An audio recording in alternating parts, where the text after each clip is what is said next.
Hi ನಮಸ್ತೆ ಎಲ್ರಿಗೂ. ನಾನು ಇವತ್ತಿನ ವಿಡಿಯೋದಲ್ಲಿ ಪುಳಿಯೋಗರೆ ಪೌಡ್ರನ್ನ ಮನೇಲೇ ಹೇಗೆ ಮಾಡ್ಕೋಬೋದು ಅಂತ ತೋರಿಸ್ಕೊಡ್ತಾ ಇದ್ದೀನಿ. ತುಂಬಾ ಈಸಿಯಾಗಿದೆ ಇದು. ತುಂಬ ಟೇಸ್ಟಿಯಾಗಿರುತ್ತೆ.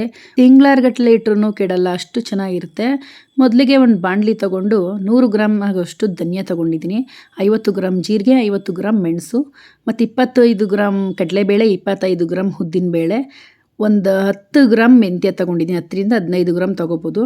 ಇಷ್ಟು ತೊಗೊಂಡು ಉದ್ದಿನಬೇಳೆ, ಕಡಲೆಬೇಳೆ ಮತ್ತು ಧನಿಯಾ ಎಲ್ಲ ಹಾಕ್ಕೊಂಡಿದ್ದೀವಲ್ಲ, ಇದನ್ನು ನಾವು ಒಂದೇ ಬಾಣಲಿಗೆ ಹಾಕ್ಕೊಂಡಿದ್ದೀವಿ. ಸಪ್ರೇಟಿಗೆ ಬೇಕಾದ್ರೂ ನೀವು ಹುರ್ಕೋಬೋದು. ನಾನು ಒಂದೇ ಬಾಣಲಿಲೇ ಹುರಿತಾ ಇದ್ದೀನಿ. ಸಿಮ್ ಮಾಡ್ಕೊಂಡಿದ್ದೀನಿ, ಅಂದರೆ ಮೀಡಿಯಮಾಗಿ ಮಾಡ್ಕೊಳ್ಳಿ. ಅತಿ ಲೋನು ಬೇಡ, ಅತಿ ಹೈಯೂ ಬೇಡ. ನಾನು ಇದನ್ನು ಸ್ವಲ್ಪ ಸಿಮ್ಮಲ್ಲೇ ಇಟ್ಕೊಂಡು ಒಂದು 20ರಿಂದ 25 ನಿಮಿಷಗಳ ಕಾಲ ಹುರ್ಕೊಂಡಿದ್ದೀನಿ. ನಿಧಾನವಾಗಿ ಎಲ್ಲ ಚೆನ್ನಾಗಿ ರೋಸ್ಟ್ ಆಗಬೇಕು, ಅಲ್ಲಿವರೆಗೆ ಚೆನ್ನಾಗಿ ಹುರ್ಕೋಬೇಕು. ಇದಕ್ಕೆ ಕೆಲವರು ಎಣ್ಣೆ ಹಾಕ್ಬಿಡ್ತಾರೆ, ಆದರೆ ಎಣ್ಣೆ ಹಾಕಿಲ್ಲ. ಅದನ್ನು ತೆಗೆದಿಟ್ಕೊಂಡಿದ್ದೀನಿ, ಚೆನ್ನಾಗಿ ರೋಸ್ಟ್ ಆಯಿತು. ಅದಾದಮೇಲೆ ನಾನು ಎಳ್ಳು ಹಾಕ್ಕೊಂಡಿದ್ದೀನಿ, ಕಪ್ಪೆಳ್ಳು, ಬಿಳಿ ಎಳ್ಳು ಎರಡು 50 ಗ್ರಾಮ್ ಹಾಕ್ಕೊಂಡಿದ್ದೀನಿ. ಒಂದು 100ರಿಂದ 150 ಗ್ರಾಮ್ ಆಗೋಷ್ಟು ಕೊಬ್ಬರಿ ಹಾಕ್ಕೊಂಡಿದ್ದೀನಿ. ಕೊಬ್ಬರಿ ಸ್ವಲ್ಪ ಜಾಸ್ತಿ ಹಾಕ್ಕೊಂಡ್ರೂ ಸೂಪರಾಗಿರುತ್ತೆ. ಇದನ್ನು ಮೂರನ್ನೂ ಒಂದೇ ಸರಿ ಹಾಕ್ಕೊಂಡು ಸ್ವಲ್ಪ ಹುರ್ಕೋಬೇಕಾಗುತ್ತೆ. ಇದನ್ನು ಅಷ್ಟೇ, ಇದನ್ನು ಒಂದು 4ರಿಂದ 5 ನಿಮಿಷಗಳ ಕಾಲ ಹುರ್ಕೊಂಡಿದ್ದೀನಿ. 100 ಗ್ರಾಮ್ ಆಗುವಷ್ಟು ಬ್ಯಾಡಗೆ ಮೆಣಸಿನ್ಕಾಯಿನ ತೊಗೊಂಡಿದ್ದೀನಿ. ಬ್ಯಾಡಗೆ ಮೆಣಸಿನ್ಕಾಯಿಗೆ ಸ್ವಲ್ಪ 1 ಸ್ಪೂನಷ್ಟು ಎಣ್ಣೆ ಹಾಕ್ಕೊಂಡು ಹುರ್ಕೋಬೇಕಾಗುತ್ತೆ, ಏಕೆಂದರೆ ಘಾಟ್ ಬರುತ್ತೆ ಅಂತ ಅನ್ನೋ ಕಾರಣಕ್ಕೋಸ್ಕರ ಅಷ್ಟೇ. ಸ್ವಲ್ಪ ಎಣ್ಣೆ ಹಾಕ್ಕೊಂಡು ಇದನ್ನು ಅಷ್ಟೇ ಒಂದು 2 ನಿಮಿಷ ಹುರ್ಕೋಬೇಕು. ಬಿಸಿಲಲ್ಲಿ ಚೆನ್ನಾಗಿ ಒಣಗಿಸಿದ್ರೆ ಜಾಸ್ತಿ ಹುರಿಯೋ ಅವಶ್ಯಕತೆ ಏನಿಲ್ಲ, ಆದರೂ ಸ್ವಲ್ಪ ಹುರಿದ್ರೆ ಒಳ್ಳೆಯದು, ಗರಿಯಾಗಿ ಆಗುತ್ತೆ. ಇದನ್ನ 2 ಬ್ಯಾಚಾಗಿ ಹುರ್ಕೋತಾ ಇದ್ದೀನಿ. ಒಂದು 50 ಗ್ರಾಮ್ ಹಾಕ್ಕೊಂಡು ಹುರ್ಕೊಂಡೆ. ಇದಾದಮೇಲೆ ನಾನು ಗುಂಟೂರು ಮೆಣಸಿನ್ಕಾಯಿನ ಹಾಕೋತಾ ಇದ್ದೀನಿ. ಇದನ್ನು 50 ಗ್ರಾಮ್ ತೊಗೊಂಡಿದ್ದೀನಿ ಖಾರಕ್ಕೆ ಅನುಗುಣವಾಗಿ. ಇದಕ್ಕೂ ಸ್ವಲ್ಪ ಎಣ್ಣೆನ ಹಾಕ್ಕೊಂಡು ಇದನ್ನು ಸ್ವಲ್ಪ ಈ ಥರ ಪುಟ್ಟಗಾಗೋವರೆಗೆ ಹುರ್ಕೊಳ್ಳೋಣ. ಅದೆಲ್ಲ ಆದಮೇಲೆ ಲಾಸ್ಟಲ್ಲಿ ನಾನು ಒಂದು 20 ಗ್ರಾಮ್ ಅಷ್ಟು ಸಾಸಿವೆ ಹಾಕ್ಕೊಂಡಿದ್ದೀನಿ. ಸಾಸಿವೆ ಹಾಕ್ಕೊಂಡು ಚೆನ್ನಾಗಿ ಚಿಟಪಟ ಅಂತ ಸಿಡಿಸ್ಕೊಂಡು ಅದನ್ನು ಸಹ ಎತ್ತಿಟ್ಕೊಂಡಿದ್ದೀನಿ. ಇದೆಲ್ಲ ತಣ್ಣಗಾಗಬೇಕು. ತಣ್ಣಗಾದ್ಮೇಲೆ ಇದ್ರ ತೊಟ್ಟುಗಳೆಲ್ಲ ತೆಗಿಬೇಕು ಮೆಣಸಿನ್ಕಾಯಿಲಿ. ಮತ್ತು ಇದನ್ನು 2-3 ಭಾಗ ಮಾಡಿ ಹಾಕಬೇಕು, ಯಾಕಂದರೆ ಉದ್ದುದ್ದ ಇದ್ದರೆ ಮಿಕ್ಸಿಗೆ ಸರಿಯಾಗಿ ಸಿಗಲ್ಲ. ಹಾಗಾಗಿ ಎಲ್ಲನೂ ಮಿಕ್ಸ್ ಮಾಡ್ಕೊತಾ ಇದ್ದೀನಿ ನಾನು. ಚೆನ್ನಾಗಿ ಆರಿದ್ಮೇಲೆ, ತಣ್ಣಗಾದ್ಮೇಲೆ ಎಲ್ಲನೂ ಮಿಕ್ಸ್ ಮಾಡಿಕೊಂಡು ಇದನ್ನು ಮಿಕ್ಸಿ ಜಾರ್ಗೆ ಹಾಕ್ಕೊಂಡು ಸ್ವಲ್ಪನೇ ಹಾಕ್ಕೊಂಡು ಇದನ್ನ ಗ್ರೈಂಡ್ ಮಾಡ್ಕೋಬೇಕು. ಸ್ವಲ್ಪ ತುಂಬ ನುಣ್ಣಗೇನೂ ಆಗೋ ಅವಶ್ಯಕತೆ ಇಲ್ಲ, ತರ್ತರಿಯಾಗೇ ಆದರೆ ಇನ್ನೂ ಚೆನ್ನಾಗಿರುತ್ತೆ. ನಾನು ಈ ಥರ ಮಾಡ್ತಾಯಿದ್ದೀನಿ, ನೋಡ್ತಾ ಇದ್ದೀರಾ, ಇಷ್ಟು ಬಂದರೆ ಸಾಕು. ಚೆನ್ನಾಗಿ ಮೆಣಸಿನ್ಕಾಯಿ ಬಿಸಿಲಲ್ಲಿ ಹಾಕಿ ಒಣಗಿಸಿದ್ರೆ ತುಂಬ ಚೆನ್ನಾಗಿ ಬರುತ್ತೆ.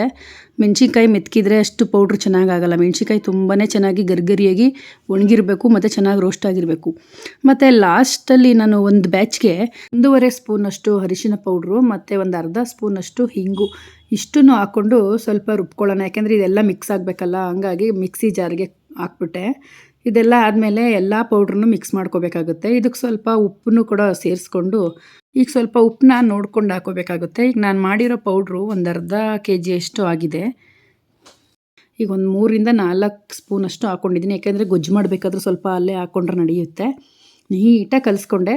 ಇದಾದಮೇಲೆ ಚಿಕ್ಕದು ಒಂದು ಬಾಣಲಿಗೆ ಒಂದು ಸ್ವಲ್ಪ ಎಣ್ಣೆ ಮತ್ತು ಕಡಲೆಬೀಜ ರೋಸ್ಟ್ ಆದಮೇಲೆ ಸ್ವಲ್ಪ ಸಾಸಿವೆ ಹಾಕ್ಕೊಂಡು ಕಡಲೆಬೇಳೆ ಮತ್ತು ಉದ್ದಿನಬೇಳೆನೂ ಕೂಡ ಸೇರಿಸ್ಕೊಂಬಿಡೋಣ. ಇವಾಗ ರೋಸ್ಟ್ ಆದಮೇಲೆ ಕಡಲೆಬೀಜ ಇದೆಲ್ಲ ಸ್ವಲ್ಪ ಚೆನ್ನಾಗಿ ರೋಸ್ಟ್ ಆದಮೇಲೆ ಇದಕ್ಕೆ 1 ಸ್ಪೂನಷ್ಟು ನಾನು ಕರಿ ಎಳ್ಳು ಹಾಕ್ತಾಯಿದ್ದೀನಿ. ಅಲ್ಲಲ್ಲೇ ಸ್ವಲ್ಪ ಇದು ಹಾಕಿದರೆ ಹಾಕ್ಬೋದು, ಈ ಒಗ್ಗರಣೆ ಹಾಕಿಲ್ಲ ಅಂದರೆ ಓಕೆ. ನಾನು ಹಾಕಿಡ್ತಾಯಿದ್ದೀನಿ ಚೆನ್ನಾಗಿರುತ್ತೆ ಅಂತ. ಸ್ವಲ್ಪ ಕರಿಬೇವಿನ ಸೊಪ್ಪನ್ನ ಹಾಕಿ ನೀಟಾಗಿ ಎಲ್ಲನೂ ರೋಸ್ಟ್ ಆಗಬೇಕು. ಹಸಿದೇನಿದೆ ಎಲ್ಲ ರೋಸ್ಟ್ ಆಗಬೇಕು. ಕಾಳುಗಳು ಅಷ್ಟೇ ಚೆನ್ನಾಗಿ ಕ್ರಿಸ್ಪ್ ಆಗಬೇಕು, ಅಲ್ಲಿವರೆಗೆ ನಾವು ಫ್ರೈ ಮಾಡಿಕೊಂಡು ಅದಾದಮೇಲೆ ಇದನ್ನು ಒಂದು ಬೌಲ್ಗೆ ಹಾಕೋತಾ ಇದ್ದೀನಿ. ಇದ್ರ ಜೊತೆಗೆ ನಾವು ಮಾಡಿಟ್ಕೊಂಡಿದ್ವಲ್ಲ ಪುಳಿಯೋಗರೆ ಪೌಡ್ರು, ಅದನ್ನೆಲ್ಲ ಸೇರಿಸಿ ಚೆನ್ನಾಗಿ ಮಿಕ್ಸ್ ಮಾಡ್ತಾಯಿದ್ದೀನಿ. ಒಂದಕ್ಕೊಂದು ಬೆರೆಯೋ ಥರ ಚೆನ್ನಾಗಿ ಮಿಕ್ಸ್ ಮಾಡಿ ಇದನ್ನು ಎತ್ತಿಟ್ಕೊಂಡ್ರೆ 6 ತಿಂಗಳವರೆಗೆ ಆಗುತ್ತೆ ಮಿನಿಮಮ್. ಅಂದರೆ ನಾನು ಇಲ್ಲಿ ನಮ್ಮ ಅಮ್ಮಂಗೆ ಸ್ವಲ್ಪ ಕೊಡಬೇಕು, ಹಾಗಾಗಿ ಅವ್ರಿಗೂ ಆಗುತ್ತಲ್ಲ ಅಂಥೇಳಿ ಸ್ವಲ್ಪ ಜಾಸ್ತಿನೇ ಮಾಡಿದೆ. ಒಂದೇ ಮನೆಗಾದರೆ 1 ವರ್ಷಗಟ್ಟಲೆ ಬರುತ್ತೆ ಈ ಪುಳಿಯೋಗರೆ ಪೌಡ್ರು.